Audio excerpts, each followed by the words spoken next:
Short exercise 10-6, depreciation, change in useful life. So we're going to calculate depreciation, but this time we're going to have a change in one of the estimates for the asset's useful life partway through it.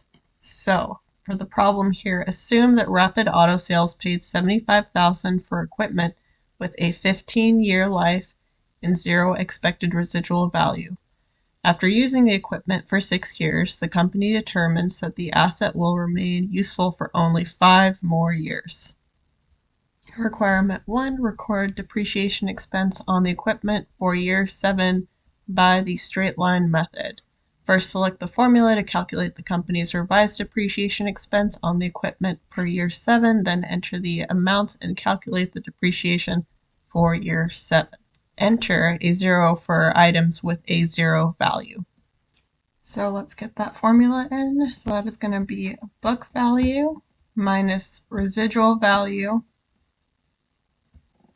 divided by revised useful life remaining.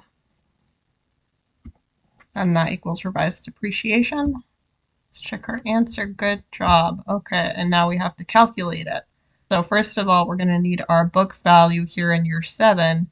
But before we do that, we need to calculate the first 6 years of depreciation before the change in estimate. So we're going to go ahead and use the straight line method for those first 6 years because, again, it's been given to us here in the problem that that's what we're using. So let's go ahead and get our calculator. So again, the formula for straight line depreciation is cost minus residual value divided by useful life.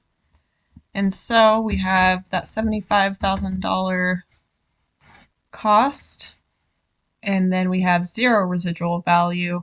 So subtract 0 and then divide by 15 years. So our depreciation expense for those first 6 years is going to be $5,000 per year.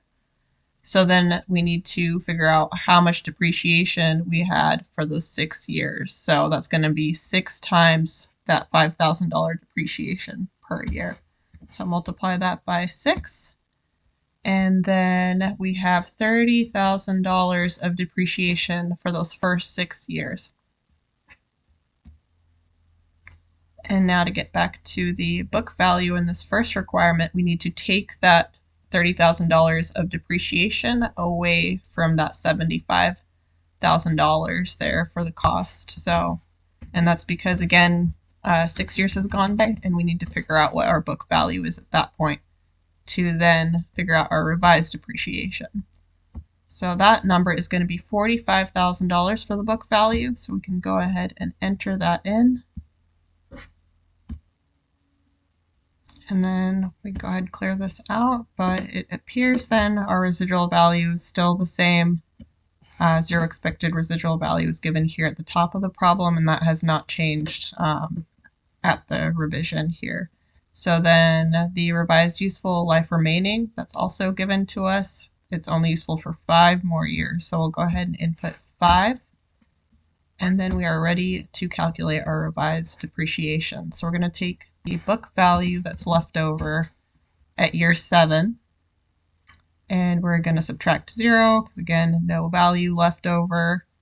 And then at the end of the useful life, and then the revised useful life remaining is the 5 years. So we're going to go ahead and divide that $45,000 by 5, and then $9,000 will be the revised depreciation, and that is per year for the last 5 years. All right, let's go ahead and check our answer. Well done. Okay, now on to requirement 2 here. The second one, we have record the depreciation on the equipment year 7. Record debits first, then credits. Select explanation on the last line of the journal entry table. So since we are recording depreciation, there's going to be a depreciation expense on the equipment. And since it's increasing, that is going to be a debit. And this is in that 7th year. So we've already calculated here in the first step that per year for those last 5 years and the beginning of the 7th year, $9,000 per year is the depreciation. And then we'll go ahead and input accumulated depreciation for the credit, and that's on the equipment. So make sure we input that equipment since that is what we are depreciating in this problem. And that credit to balance the amounts here, debits equal credits of 9,000.